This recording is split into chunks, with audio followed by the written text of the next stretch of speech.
안녕하세요. 네, 오늘 특별히 토요일 날인데도 이렇게 여러분 모여주셔서 감사합니다. 지금부터 피질 내성 시각 장애 관련해서 강의를 시작하겠습니다. 저는 한국영아발달 조기 개입 협회의 협회장을 하고 있는 최진희입니다. 그리고 서초아이발달센터에서도 일을 하고 있고요. 예, 제가 오늘 이제 강의할 내용은 여러분들한테 조금 익숙하지 않는 토픽일 수도 있지만은 굉장히 필요한 부분인 것 같아요. 그래서 일단 오늘 오신 분들이 이제 교사나 아니면 물리치료, 작업치료 쪽에서 많이 오신 것 같고요. 그리고 부모님도 계신 것 같습니다.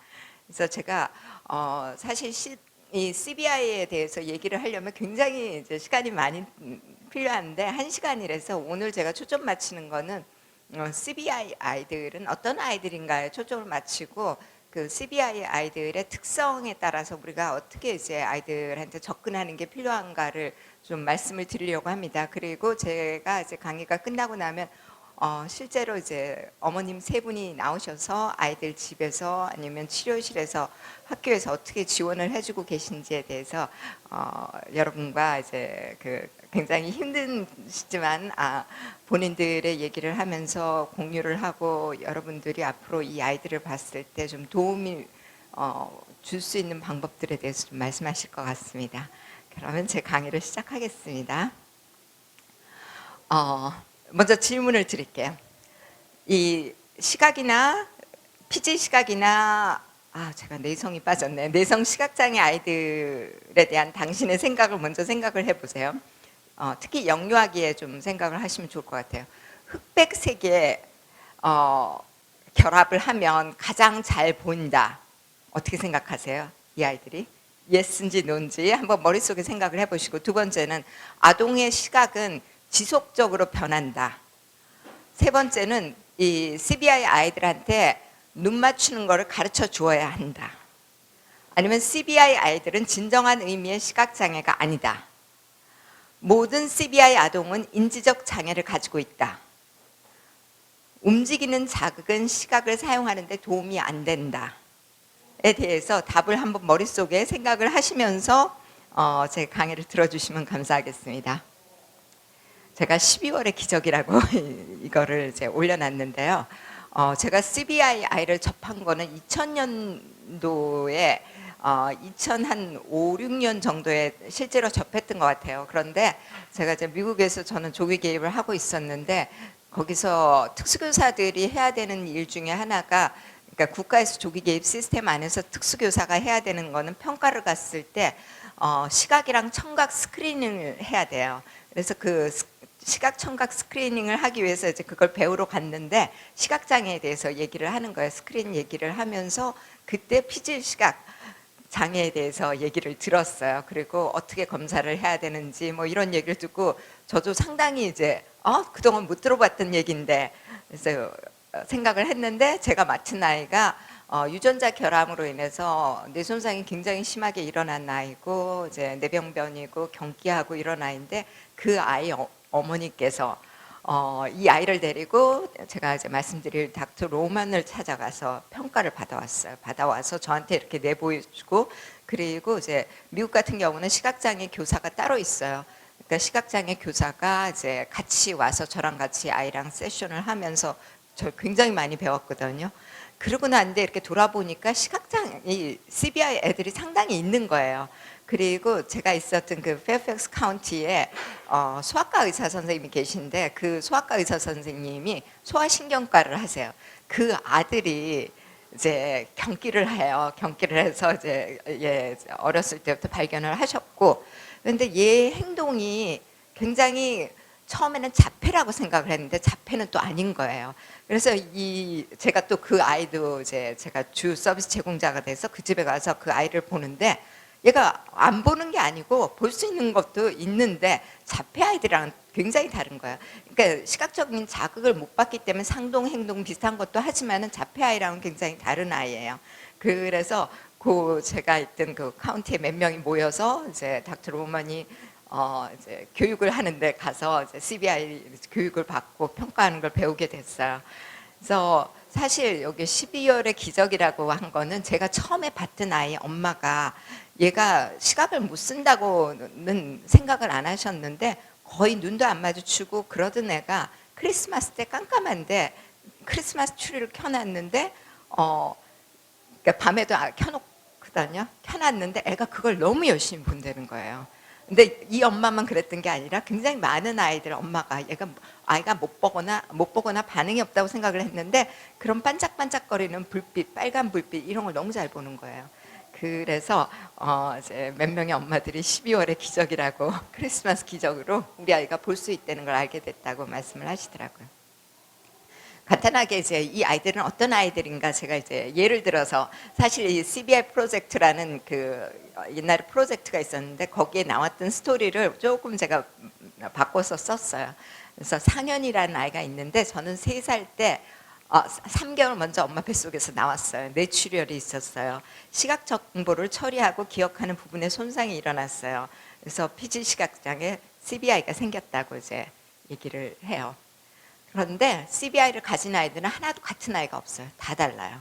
그리고 일반적인 시각장애 아동이랑은 굉장히 다른 지원이 필요해요. 그리고 잘 보는 것처럼 보이지만 사실 자기 눈에 들어오는 어떤 특성이 있다든지 그때 기억을 모아서 짜집기를 하는 그런 형태로 이제 시각을 사용하기 시작하는 거예요. 그래서 퍼킨스 맹학교에 CBI 프로그램이 굉장히 잘 돼 있거든요. 사실 미국에서 이제 2군데 큰 텍사스랑 그러니까 퍼킨스 맹학교 2군데가 굉장히 큰 시각장애 학교예요. 근데 이 퍼킨스 쪽에는 CBI를 굉장히 많이 이제 초점을 맞추시더라고요. 그래서 여기에 보면 CBI 아이들이 보는 거에 대해서 어떻게 부모들이 얘기를 하냐면 퍼즐 피스를 맞히는 것 같다고. 이 조각조각 맞춰서 얘가 이럴 때 볼 수 있고 이럴 때 못 보는 것 같고 뭐 이렇게 조각조각 퍼즐을 맞히는 것 같다는 얘기를 많이 하시더라고요. 거기 보니까요. 그리고 먼 거리는 좀 볼 수 없지만 어떨 때는 먼 데를 멍하게 내가 응시할 수도 있지만 내가 뭘 하는지 내가 이해를 못해요. 그런데 내 두뇌는 변하고 있어요. 발달하고 있어요. 그리고 내가 시각을 많이 사용할 수 있다면 내 두뇌는 볼 수 있게 눈을 점점 만들어 갈 수 있다는 이런 얘기를 이제 거기도 CBI 프로젝트에 나와요. 그리고 최근에 그 퍼킨스 맹학교에서 2023년 9월에 이렇게 이제 홈페이지에 올려놓은 걸 보면 사실 맥킨지 앤 컴퍼니라는 데가 이제 미국 의료 그 청구를 하는 그런 것들 데이터를 이제 분석해주고 이런 데거든요. 그러니까 퍼킨스 맹학교랑 데이터 분석을 한 연구 결과가 나와 있어요. 근데 여기는 이렇게 보면 뭐 원인은 조산, 뇌출혈, 유전적 조건 뭐 이렇게 나와 있는데 더 많은 조건 뒤에서 좀 말씀을 드릴 거고 어떻게 추정을 했냐면요. 이 한 CP 그러니까 뇌성마비 아이들의 한 70%는 아마 CBI를 가졌을 것이다. 그리고 다운 증후군 아이도 한 8% 정도는 CBI를 가졌을 것이라 이렇게 나와요. 근데 왜냐하면 다운 증후군도 유전자 결함에 의해서 뇌의 변이가 일어난 거거든요. 그리고 또 제가 연구 결과 보면 그런 것도 나와요. 그 윌리엄 신드롬 아이들, 뇌 특정 부분에 손상이 있는 아이들, 그런 아이들도 보는 게 좀 다르다든지 뭐 이런 것들이 나와요. 그래서 그 연구를 했고 거기서 보면 데이터를 2016년부터 22년까지 모았는데 이제 출생부터 22세 사이가 18,000명 정도 CBI 등록이 됐다. 사실 CBI라고 진단명을 가지기 시작한 거는 그렇게 오래되지는 않아요. 그런데 각 주에서 CBI라고 인정을 해서 주에서 교육적 서비스를 주고 있는 데는 17군데 뿐인데 미국에 지금 50개 주 플러스 몇 군데 또 더하거든요. 뭐 워싱턴 DC나 뭐 이렇게 버진 아일랜드 뭐 이런 걸 더해서. 그런데 사실은 CBI라고 학교에서 인정하지 않아도 대부분 그 시각장애 특수교사들이 보기 때문에 얘가 CBI다 아니다를 어느 정도 얘기를 해요. 진단명이 없다는 것뿐이죠. 이게 제가 지금 여기 이거를 구글 폼에 올려서 띄우니까 이게 그렇지 않으면 그림이 안 나와서 띄우니까 이게 다 깨져서 나오긴 하는데요. 제가 설명을 드릴게요. 그러니까 이 용어가 있어요. 시각장애, 피지 시각장애랑 시각장애에 대한 용어들을 우리가 이제 되게 이제 혼동돼서 쓰기도 하고 이런데 피지 시각장애라는 용어는 여기 그림을 보면 제일 보라색 부분이 대뇌 피질이에요. 우리가 이성적인 두뇌, 인간의 두뇌라는 부분이고, 중간이 변형계라는 부분은 이제 뭐 포유동물 두뇌, 감정의 두뇌, 제일 밑은 이제 시상이 아니라 그 뇌간이랑 소뇌가 있는 부분은 파충류 두뇌, 그래서 생명 유지를 위한 두뇌인데, 피질 시각 장애라고 얘기하면 제일 윗부분만 문제가 생겨서 못 본다는 의미로 사용이 되는 거예요. 그러다 보니까 이제 사람들이 그게 아니다. 단순히 대뇌 피질에 후두부에만 이상이 생겨서 못 보는 게 아니라 뇌 전체에 다 관련이 돼 있다. 그래서 이제 대뇌 그냥 피질 시각 장애에서 대뇌 시각 장애 네, 이렇게 붙이기도 합니다. 이게 다 깨져서 앞에 글씨가 안 나와서 제가 네, 좀 말씀을 드리기가 힘든데요. 그럼 왜 CBI 애들을 알아야 되느냐? 이 영유아기에 그리고 아동기에 그 시각장애 아이들의 굉장히 많은 부분, 어떨 때는 거의 80%까지도 얘기하고요. 50에서 80%까지 얘기를 하는데 이 아이들이 CBI 아이들이에요. 그리고 조기 개입을 적절히 하면 얘네들은 변화가 될 수 있어요.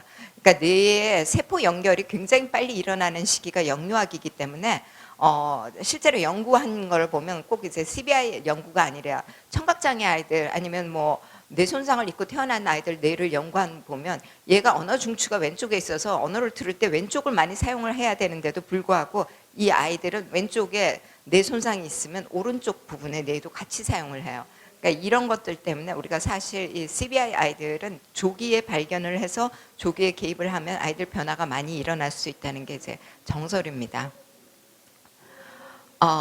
그리고 이제 시각에 대해서 간단하게만 좀 설명을 드리면 여기 보니까 우리가 안구상에 들어온 게 이제 뇌로 들어가서 이제 해석되는 이 과정인데요.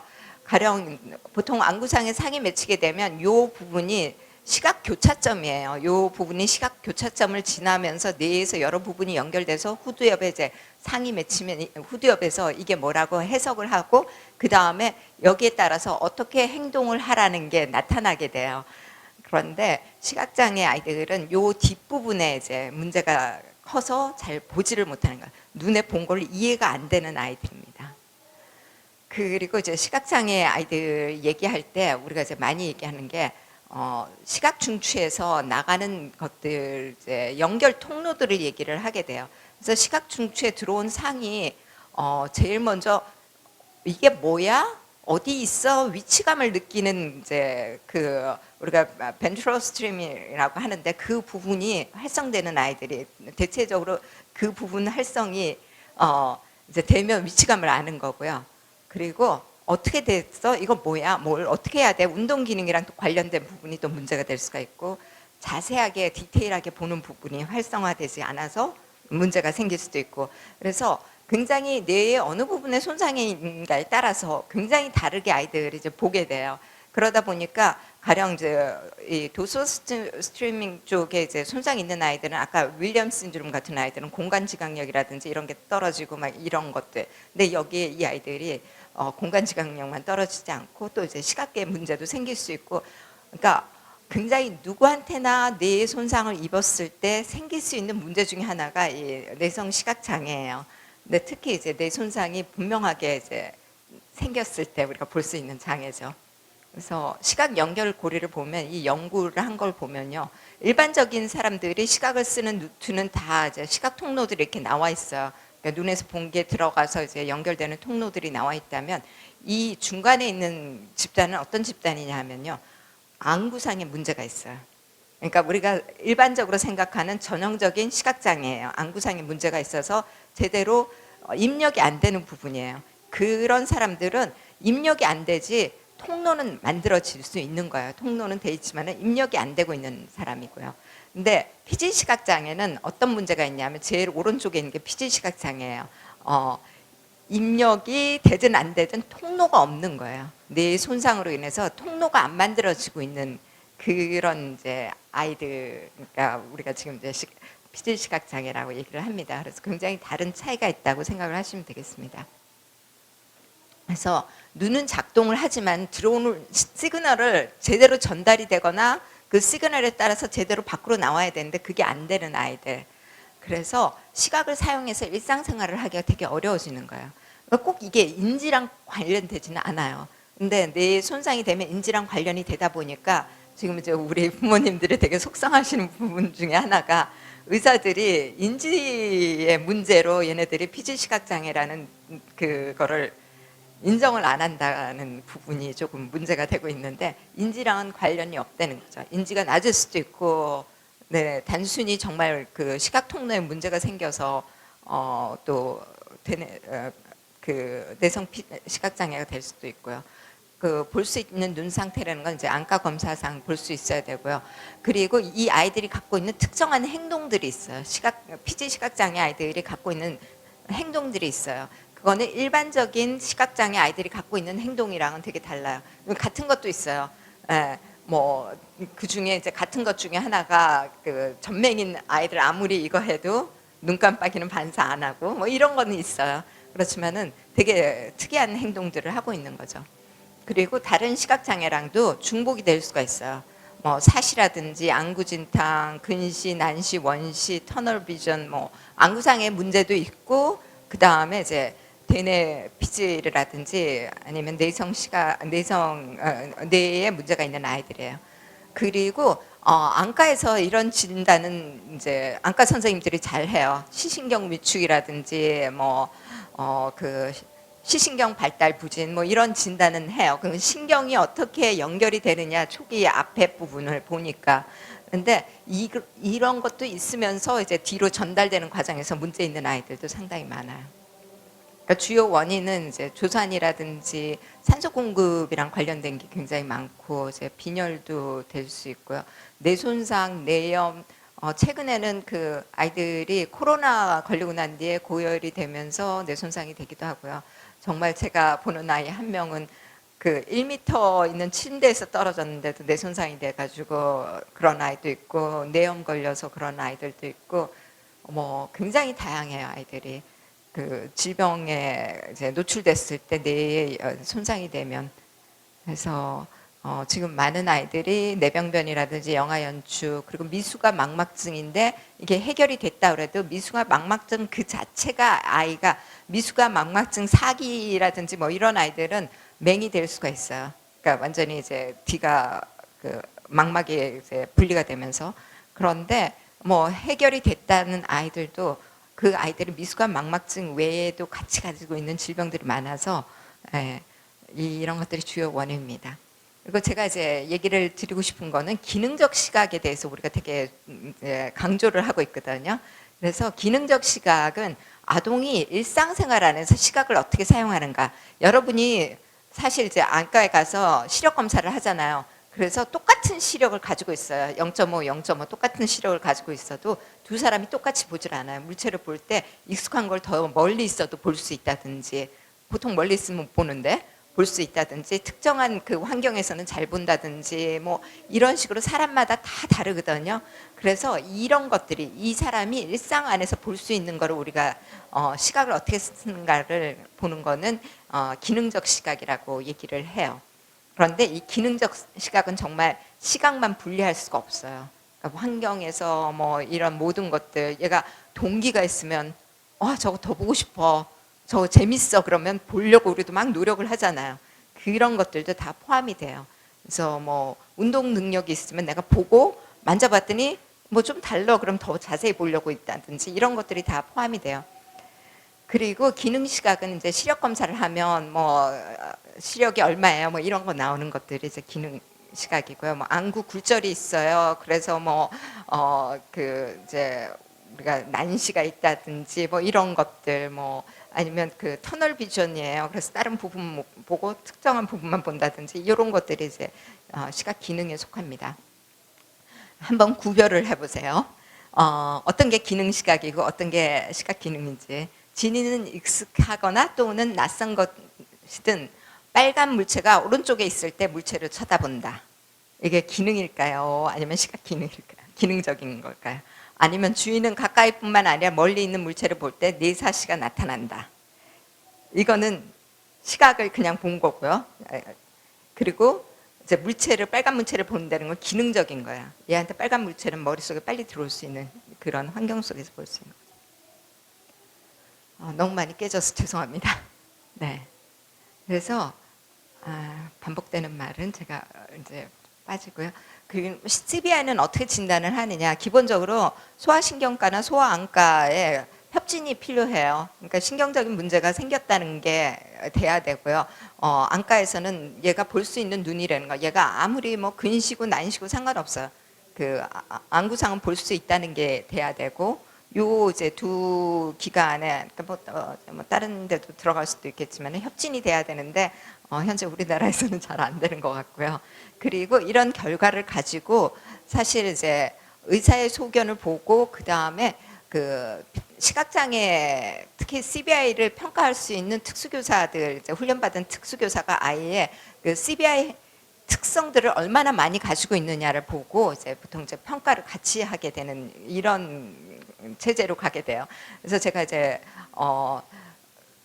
스웨덴이 아니라 노르웨이에서 그 온 아이를 봤거든요. 걔도 보니까 의사 소견에 그 다음에 그 특수교사가 이제 평가한 소견을 가지고 얘는 CBI라고 얘기를 하고요. 미국에서도 CBI 소견이 있다 의사가 먼저 하고 그 다음에 그 시각장애 특수교사가 보고 아이 특성을 이렇게 얘기하는. 그래서 제가 봤던 아이들도 그랬거든요. 그래서 그렇게 진단이 되는데 우리나라에는 조금 이제 의사 안과라든지 소아신경과에서 조금 더 이제 시간이 필요한 것 같아요.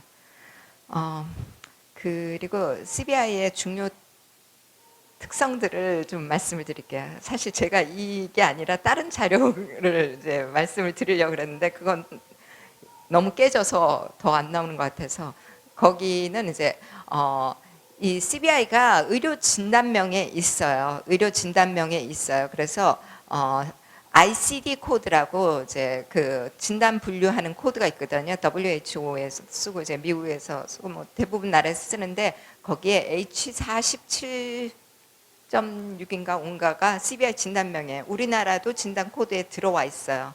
그런데도 이제 그거를 어떻게 보느냐가 굉장히 다르기 때문에 진단이 안 되고 있는 것 같습니다. 네. 그러면 CBI 주요 특성을 좀 말씀을 드릴게요. 저는 이제 닥터 로만한테 배웠어요. 이 닥터 로만이라는 사람은 어떤 사람이냐면요. 특수교사예요. 특수교사인데 그 시각장애 학교에서 굉장히 오래 있었어요. 그래서 지금 저보다 나이 많을 거예요. 근데 굉장히 오래 있는데 이 아이들 중에 시각장애라고 들어온 아이 중에 전형적인 시각장애, 안구상의 문제가 있어서 있는 시각장애랑 이 또 다른 집단의 아이들이 또 있는 거예요. 그래서 도대체 이 아이들은 뭔가를 굉장히 궁금하게 생각을 하다가 남편이 신경과 의사예요. 그러다 보니까 두 사람이 보니까 얘네들은 그 일반적으로 안구장애 문제가 있는 CBI 그 시각장애 아이들이랑 굉장히 다르다는 걸 알기 시작을 했어요. 그래서 연구가 되면서 그러니까 미국에서만 된 게 아니라 영국도 되고요, 유럽도 되고요. 되면서 이 분류 아이들은 전형적인 시각장애 아이들이랑은 다른 집단이고 이 아이들만의 특성이 있다고 이제 얘기를 하게 돼요. 그래서 닥터 오만은 이 10가지 특성을 가지고 평가 도구를 만들었어요. 그래서 이제 저는 이제 그 10가지 특성에 따라서 평가를 하는 거를 배웠고요. 근데 최근에 이제 허킨스 맹학교에서 지금 진행하고 있는 거는 사실 이 CBI 아이들의 특성을 10가지뿐만 아니라 이 특성들이 다 얽히고 설켜 있어요. 분류하기가 되게 힘들어요. 그래서 10몇 가지의 특성을 가지고 지금 평가 도구를 만들고 있어요. 그래서 그게 올해까지 끝난다고 얘기를 들었거든요. 그래서 내년에는 우리가 좀 쓸 수 있지 않을까 하는 생각은 좀 들어요. 그래서 요 10가지 이제 특성을 제가 조금 특성대로 말씀을 좀 드리겠습니다. 10가지 특성 말고도 이 CBI 아이들의 굉장히 중요한 특성이 뭐냐 하면 시각적 피로감이에요. 굉장히 이제 중요한 부분인데 특성 체크하는 데는 안 나와요. 근데 굉장히 이제 제가 그 닥터 로만 강의를 들으러 가거나 이제 미국 같은 경우는 ABF라는 데가 있어요. American Blind Federation이라 그래서 시각이랑 관련된 그 굉장히 큰 집단이거든요. 뭐 그래서 우리나라 맹 무슨 집단인지 모르겠지만 굉장히 큰 집단이에요. 그래서 여기서도 이제 강의를 하고 그럴 때 이제 한번 갔었는데 보니까 굉장히 강조를 하는 게 이 피로감이라는 거예요. 이 아이들이 갖고 있는 피로감을 우리가 인정을 하고 인식을 해야 되는데 그거를 되게 이제 그러니까 아이들이 얘는 그냥 게으른 아이 정도 안 보려고 그러고 게으른 아이 정도로 하지 그걸 인식을 못 한다는 얘기를 굉장히 많이 하더라고요. 그리고 제가 그 ABF에 갔을 때 되게 놀랐던 거는 안과 의사들이 엄청 많이 와서 이제 듣고 뭐 내년에는 어디서 뭘 한다 그러고 막 그러더라고요. 그래서 굉장히 이거를 많이 생각하고 있구나. 그래서 CBI 아이들한테는 눈 쓰는 게 굉장히 힘든 과제라는 걸 우리가 인식을 하고 접근을 해야 된다는 겁니다. 특성을 보는 거는 제가 개입을 같이 얘기하면서 특성에 따라서 개입을 어떻게 해주는 게 필요한지를 좀 말씀을 드릴게요. 우리가 이 CBI 아이들을 개입해주는 목표는 뭐냐면 얘가 자꾸 볼 수 있는 환경을 만들어주는 거예요. 억지로 앉혀놓고 아무리 보라 그래도 우리 그런 얘기 하잖아요. 옆에 누가 계속 잔소리하면 이 길을 들어와서 이쪽 길을 흘러나가죠. 아무것도 내 머리에 남는 게 없어요. 기억하는 것도 별로 없어요. 똑같은 소리고 뭐 이렇게 신경을 안 쓰게 되잖아요. 마찬가지로 계속 보라고 뭘 갖다 놓는다고 얘가 보는 게 아니라 얘가 동기유발이 되거나 흥미가 있어서 볼 수 있게 그 기회를 만들어주는 게 가장 중요해요. 그래서 보는 거를 촉진하는 게 개입의 목표고요. 일상 안에서 보는 행동을 만들어주는 게 개입의 목적이에요. 그래서 일상은 굉장히 계속 반복이 되잖아요. 반복이 되니까 순간순간 보더라도 계속 반복이 되면 볼 수 있는 기회가 훨씬 많아지거든요. 그래서 그거를 해주는 게 개입의 목적입니다. 그래서 조기 개입이 굉장히 중요하고 CBI 평가를 해서 이 아이는 어떤 특성을 가지고 있는지를 알아서 거기에 맞춰서 주는 게 굉장히 필요하고 아이들마다 장점이 있고 특성이 있으니까 그걸 알아야 되고요. 치료실에 30분 앉아서 계속 불빛 보게 한다고 얘가 볼 수 있는 게 아니라 일상적인 접근이 중요하고 환경 만들어주고 아이가 주도가 돼야 돼요. 그래서 제가 되게 이제 강조하는 것 중에 하나가 뭐냐 하면 우리가 물을 먹이려고 그래요. 그러면 말한테 아무리 물 먹이라고 입을 물 속에 담궈도 안 먹어요. 물 먹는 건 말이 결정하는 거예요. 나를 끌고 가는 사람이 내가 아는 사람이야. 내가 목이 말라 이 물을 믿을만 해. 그래야지 먹는 거지. 아무리 입을 벌리고 물을 집어넣어도 그대로 다 토해내는 거예요.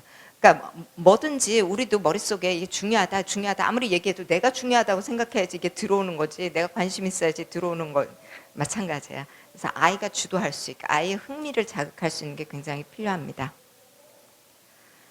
그래서 색깔에 대해서 좀 말씀을 드릴게요. 이 CBI 아이들은 특정한 색깔을 더 잘 봐요. 시각적 각성을 줄 수 있는 색깔을 더 잘 보는데 이 CBI 아이들이 잘 보는 색깔이 뭔가를 이제 연구를 한 게 좀 옛날 거지만 하나가 있는데 진한 색, 선명한 색, 진하고 선명한 색을 잘 보고요. 흐린 색은 거의 안 보고 까맣고 하얀 거는 초기에는 잘 볼 수가 있어요. 제가 요즘 놀라는 게 제가 이제 방문을 가서 아이들 평가를 하는데 그러면 이제 주로 조산하는 아이들 병원에 있다가 나오자마자 저희가 평가를 가거든요. 그러면 이 아이들한테 흑백 초점책을 보여줘요. 근데 그걸 상업적으로 만들어서 파는데 6개월까지 그걸 보여주고 난데 그 다음에 뭘 보여줘야 된다 이렇게 나오는 거예요. 그래서 엄마들이 저한테 질문해요.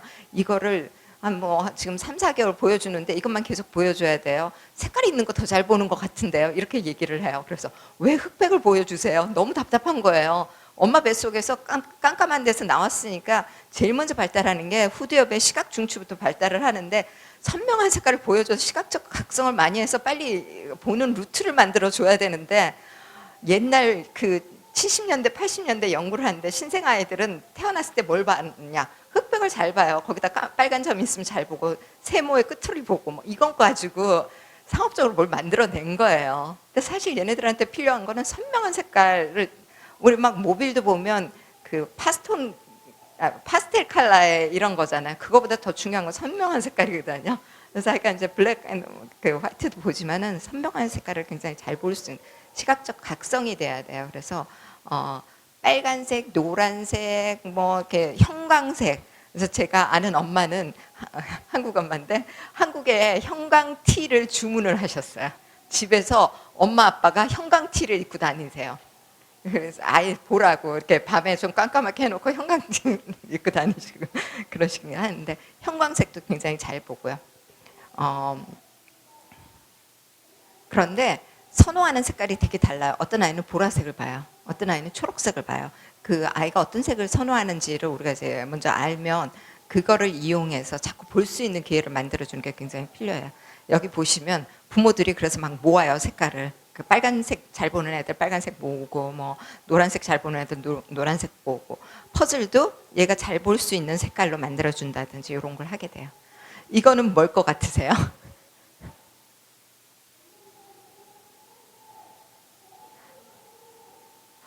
네, 제 어머니 맞히셨습니다. 이거는 뭐냐면 손가락에 끼는 스프린터예요. 그러니까 손가락 애들이 엄지 못 펴는 아이들 있으면 이거를 이제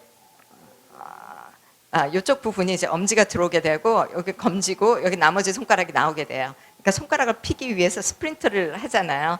그러니까 미국에서는 저런 스프린트를 꽤 쓰거든요.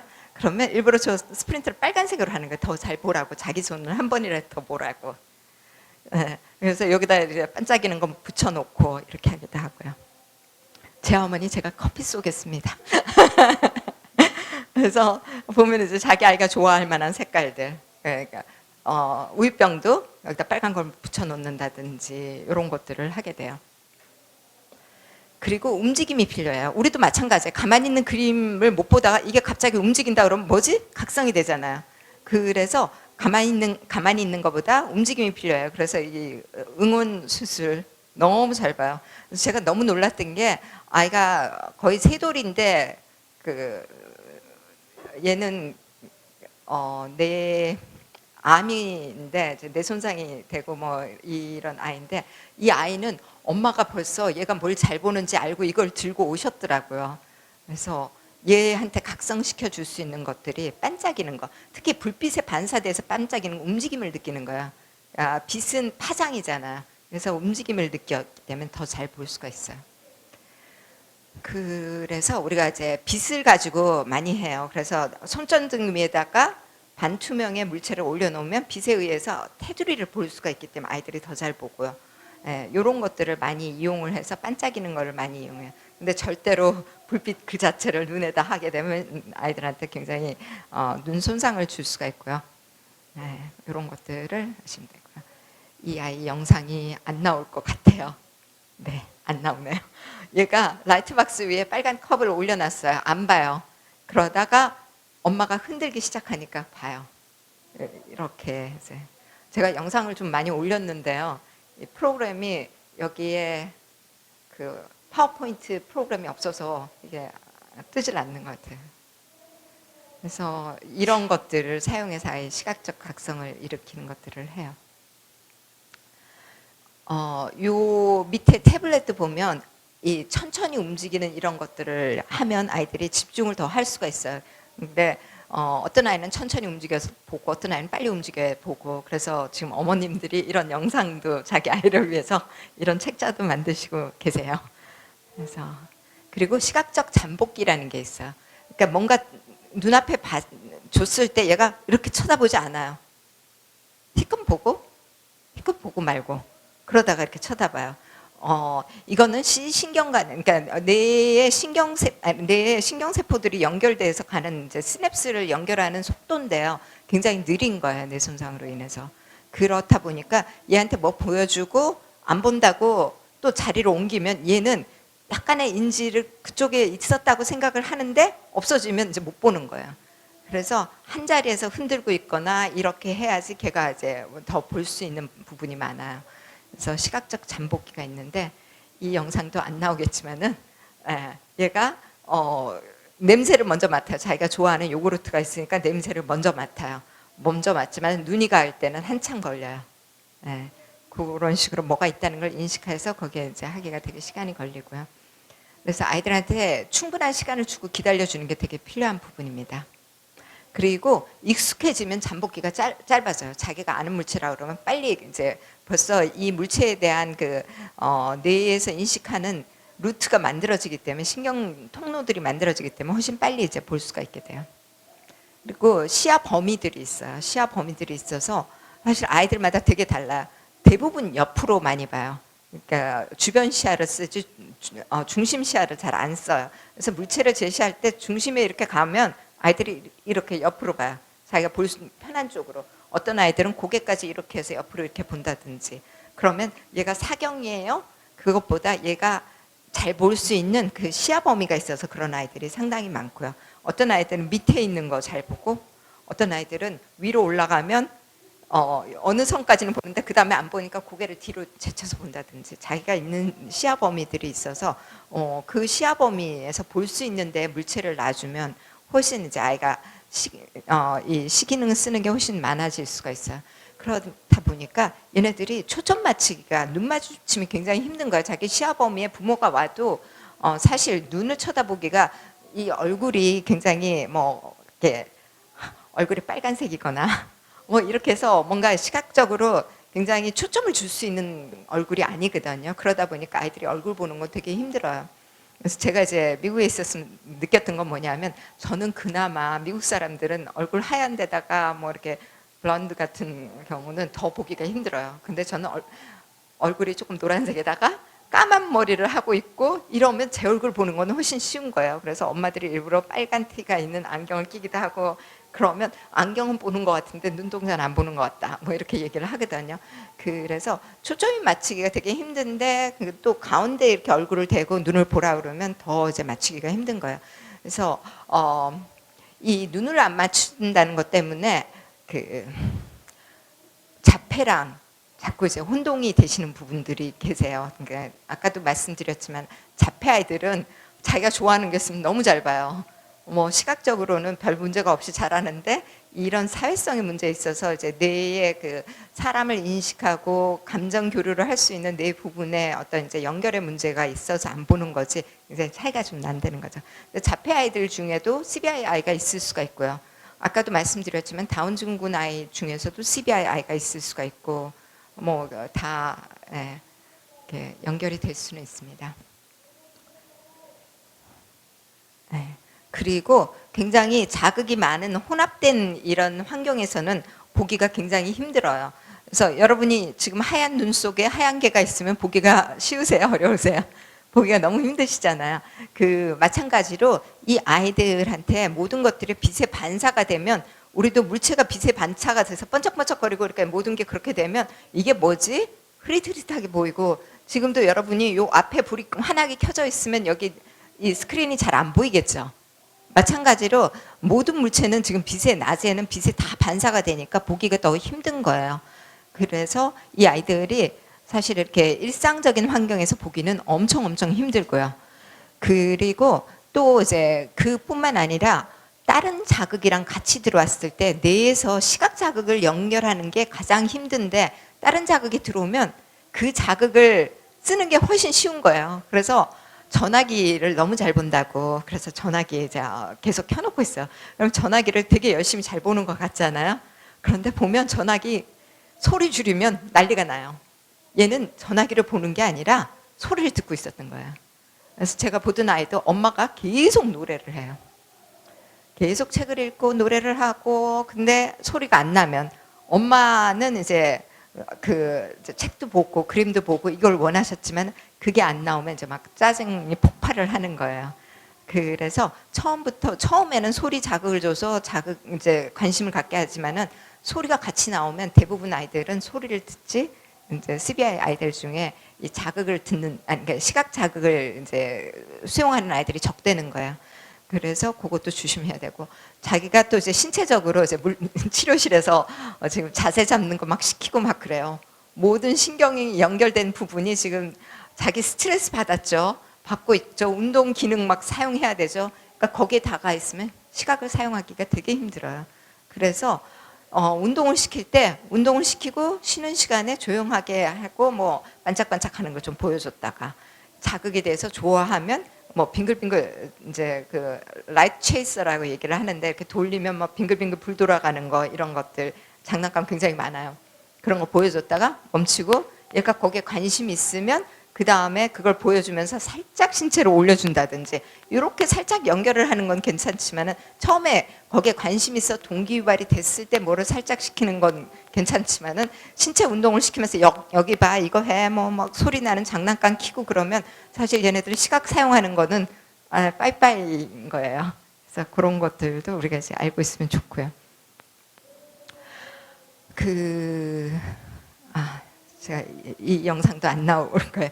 화난데 이제 얘가 책을 보는데 엄마가 이제 노래 불러주고 막 이러면 얘 너무너무 신나서 까르륵거리고 막 그래요. 불을 딱 끄는 순간 그 다음에는 이제 엄마 소리 대신에 뭔가 이제 뭐가 안 나오면 이제 난리가 나요. 그럼 이제 반짝반짝하는 거 뭐 보여주면 살짝씩 보거나 그러고 있어요. 그래서 얘 이제 환경은 얘가 앉는 그 벤치랑 의자랑 이렇게 해놓고 그 앞에 까만 해놓고 태블릿 앞에다 놓고 뭘 하게 한다든지 얘는 또 이제 진동을 너무 좋아해요. 그래서 옆에 조그맣게 별 이렇게 씹으면 진동 오는 별을 갖다 놔요. 그러면 얘가 이거 안 볼 때 이제 또 한번 씹고 그리고 또 이제 이거 이제 태블릿 보게 하고 이렇게 왔다 갔다 하는 걸 했었습니다. 그리고 이 아이들의 특성 중에 하나는 불빛을 멍하게 쳐다보고 천장 불빛 쳐다보고 있거나 창문 밖에 멍하게 쳐다보고 있는 이 행동을 굉장히 많이 해요. 왜냐하면 모든 게 불빛에 반사돼서 이렇게 막 얼른거리고 막 이러면 우리도 되게 눈이 피곤하고 보기가 싫어져요. 그러면 이걸 반사하는 불빛을 쳐다보면 아무것도 그런 것들이 없는 거예요. 그 이제 불빛이 그냥 자극 주는 소스니까 그것만 쳐다보고 있을 수 있는 거예요. 그러니까 밖에 창문에서 불빛 들어오는 거 멍하게 쳐다보고 있거나 특히 이제 스트레스 많이 받거나 새로운 환경에 데려갔다 그러면 천장 쳐다보고 있거나 이런 아이들 상당히 많아요. 그래서 아까 제가 말씀드렸던 그 이제 저랑 같이 일했던 페어팩스 카운티의 그 의사 지금도 이번에 가서 봤더니 아직도 일을 하고 있더라고요. 근데 그 의사도 걔가 처음엔 저도 자폐인 줄 알았어요. 근데 이제 걔가 그 영화 연출하고 그런데 얘도 창문에 붙어 사는 애예요. 하루 종일 창문에 붙어 살아요. 그래서 창문을 일부러 가리고 거기다 뭘 붙여놓고 뭐 이런 방법을 좀 쓰긴 했었는데 너무 많은 자극이 들어왔을 때 그걸 회피하기 위한 반응으로 이런 것들을 하게 돼요. 그래서 이걸 이용해서 우리가 쓰는 게 이제 라이트 박스를 써요. 라이트 박스, 불빛 나오는 라이트 박스인데 너무 센 불빛을 나오게 되면 눈에 피로감이 엄청 많이 주거든요. 요즘 이제 라이트 박스가 태블릿으로도 쓰셔도 되고요. 그 그림 그리는 사람들이 쓰는 라이트 박스가 있어요. 그러니까 라이트 박스가 아니라 그걸 뭐라 그래요?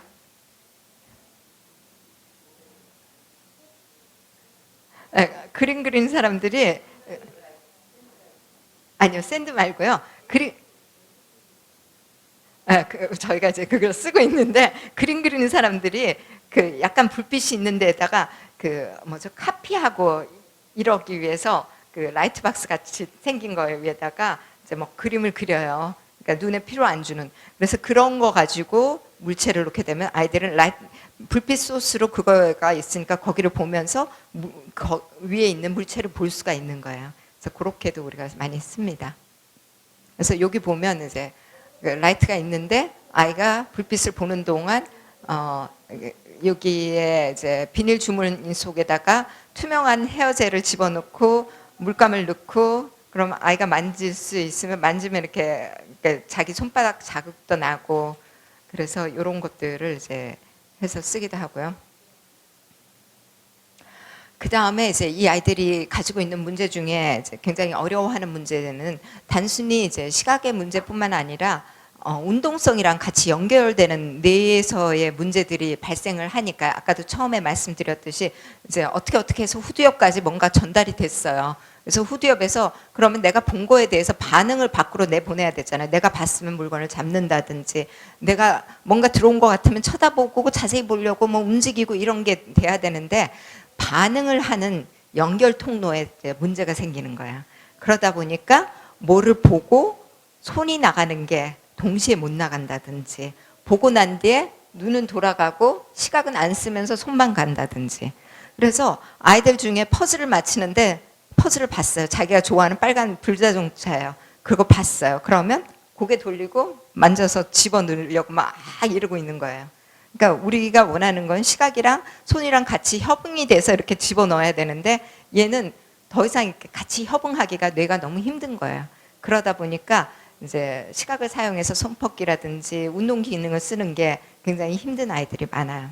근데 익숙해지고 계속 이제 시각적 자극이 얘가 이제 빨간 퍼즐을 불자동차를 그 까만 판에다가 넣는 걸 한다면 그 밑에도 빨갛게 색칠을 한다든지 이러면 얘는 보기가 훨씬 쉬울 거예요. 그러면 갔다가도 봤다가 갔다가 봤다가 나중에는 이제 그 연결고리가 점점 짧아지게 되면 더 쉽게 연결이 되면 뇌에는 우리가 반복돼서 사용되면 이 그 패스웨이라고 얘기를 하죠. 이런 통로를 계속 만들어갈 수가 있기 때문에 그래서 피지 시각 장애 아이들한테 계속 시각을 사용하게 하라는 이유는 이 통로를 계속 안 사용하면 없어지는 거고요. 사용해야지만 생겨나기 때문에 그 통로를 만들려고 하고 있습니다. 그런데 우리가 말하는 일반적인 시각장애, 맹이나 약시나 이런 아이들은 갖고 있는 기능이 딱 정해져 있기 때문에 이 기능을 유지하는 거라든지 그래서 이 기능을 가지고 뭐 글자를 확대해서 보게 한다든지 맹인 경우는 이 기능을 못하니까 점자를 써야 된다든지 감각으로 배워야 된다든지 이런 걸 하고 있어요.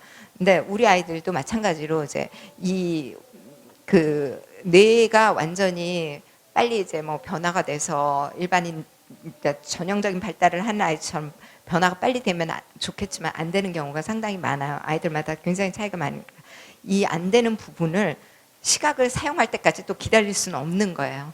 그래서 또 촉감도 써야 되고 다 같이 가야 되기 때문에 더 힘든 부분입니다.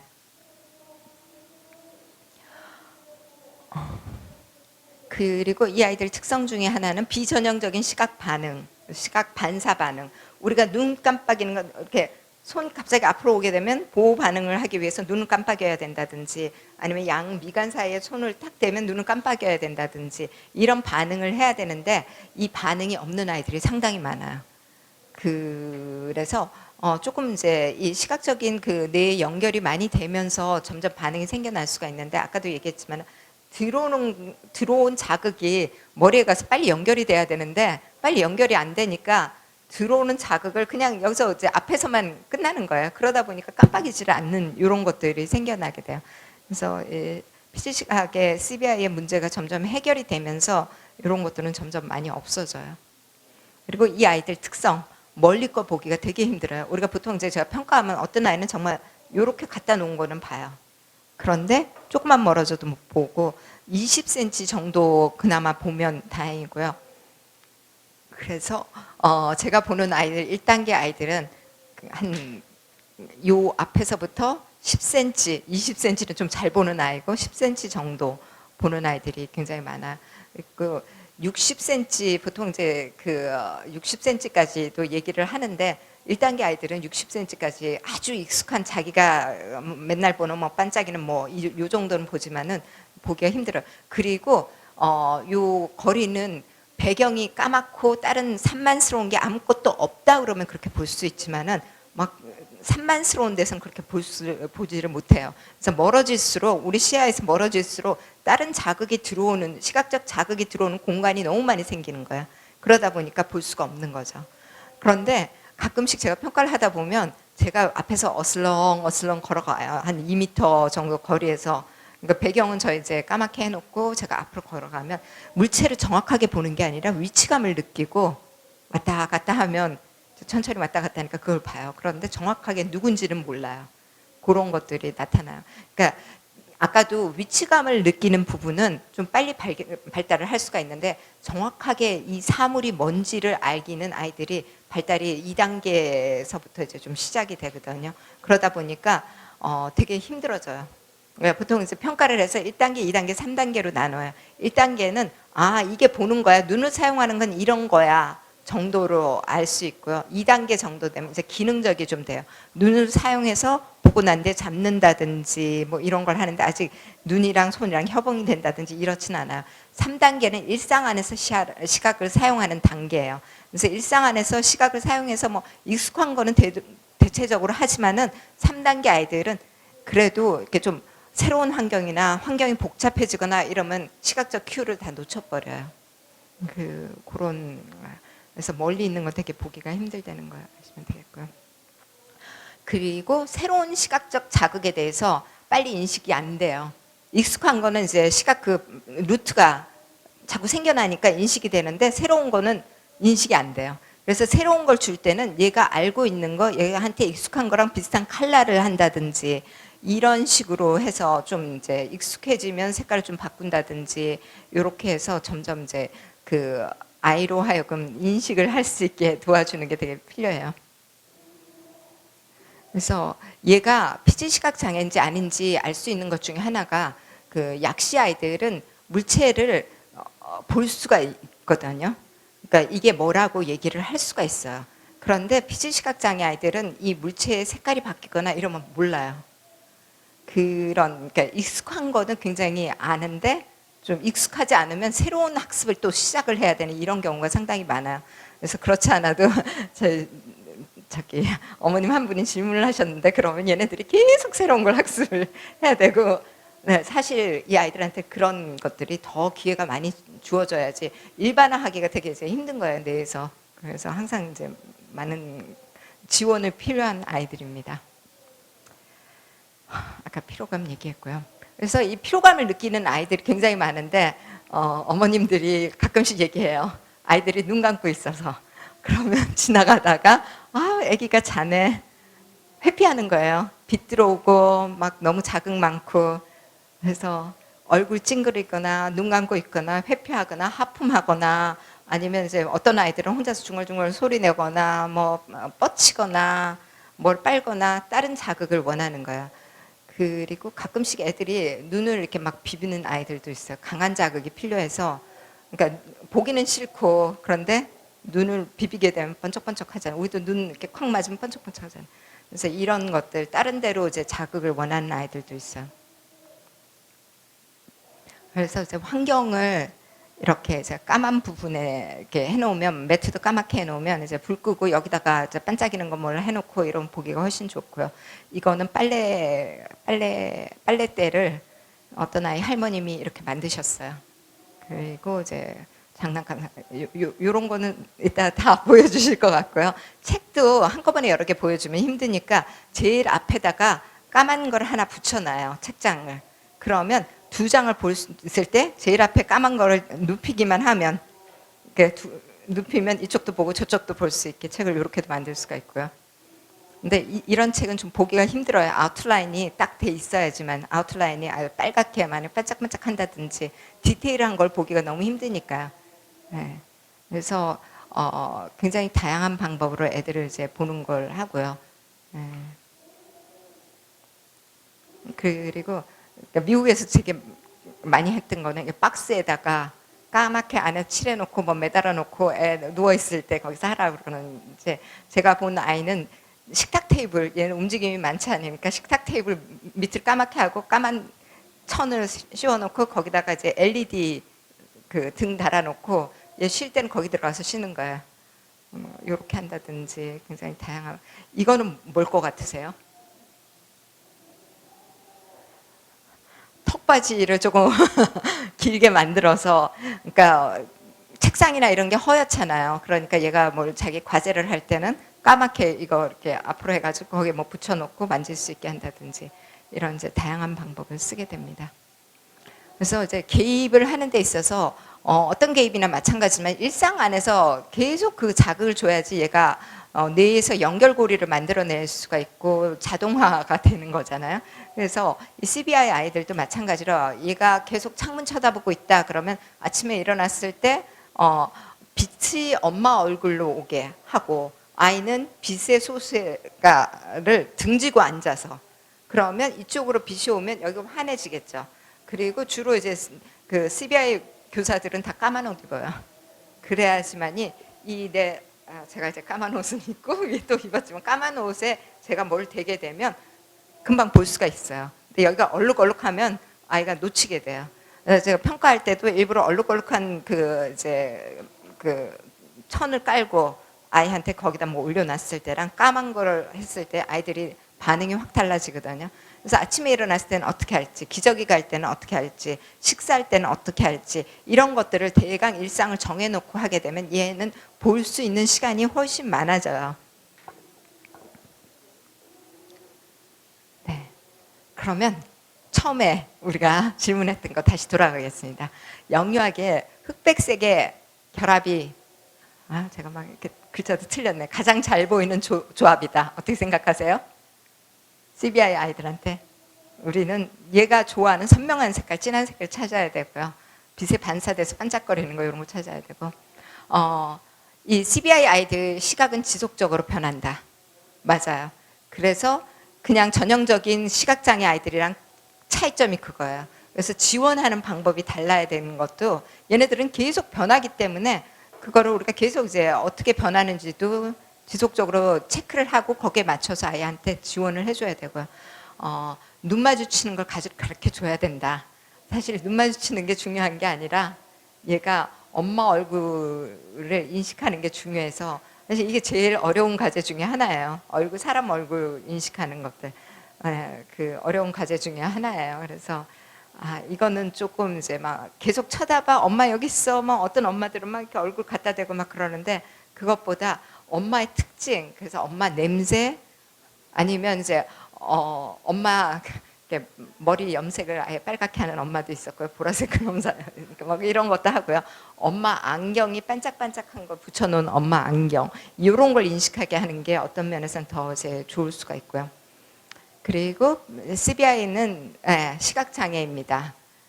그리고 모든 CBI 아이가 다 똑같이 인지적 장애가 심하다, 장애가 없다 이렇게 얘기를 할 수는 없지만은 없는 아이들도 굉장히 경한 아이들도 있을 거고 이런 아이들은 CBI라고 얘기를 안 할 수도 있어요. 그래서 최근에 연구 결과 보니까 학습 장애 아이들 중에 상당 아이들은 CBI일 것이다. 그 뇌의 손상으로 인해서 시각적인 정보가 들어온 거가 밖으로 나가는 데 있어서 문제가 생긴 아이들일 것이다. 이렇게까지 얘기를 해요. 근데 학습 장애는 이제 특수교육에서만 들어오는 장애인데요. 그 아이들의 특성이 있잖아요. 뭐 어떤 부분은 이렇게 그 영역 간의 차이가 많이 나야 돼요. 그래서 어떤 부분은 이제 정상인데 어떤 부분이 떨어지고 이런 경우 이제 학습 장애라고 하기 때문에 인지적인 문제라고 보기는 좀 힘든 경우도 있고요. 그래서 이런 부분들 얘기를 드렸고요. 움직이는 자극은 시각을 사용하는데 도움이 안 된다. 아닙니다. 멀리 안 움직이고 그 자리에서 흔들흔들해서 각성시켜 줄 수 있으면 굉장히 도움이 많이 됩니다. 그래서 마지막으로 제가 요 한 말씀만 더 드릴게요. 그래서 이거는 어떤 이제 시각장애 선생님이 쓴 글인데요. 시각장애 아이한테, CBI 아이한테 목 가누기를 시키고 시각을 사용하고 소근육을 움직이는 걸 하라고 요구하는 거는 뇌 손상을 안 입은 아이가 외주를 타면서 뜨개질하는 거에 비교될 수 있다. 그러니까 우리가 이 아이 뇌 손상이 있는 거를 생각하면 많은 걸 한꺼번에 요구를 하면 안 된다는 거예요. 네, 제가 제 거는 여기까지 하고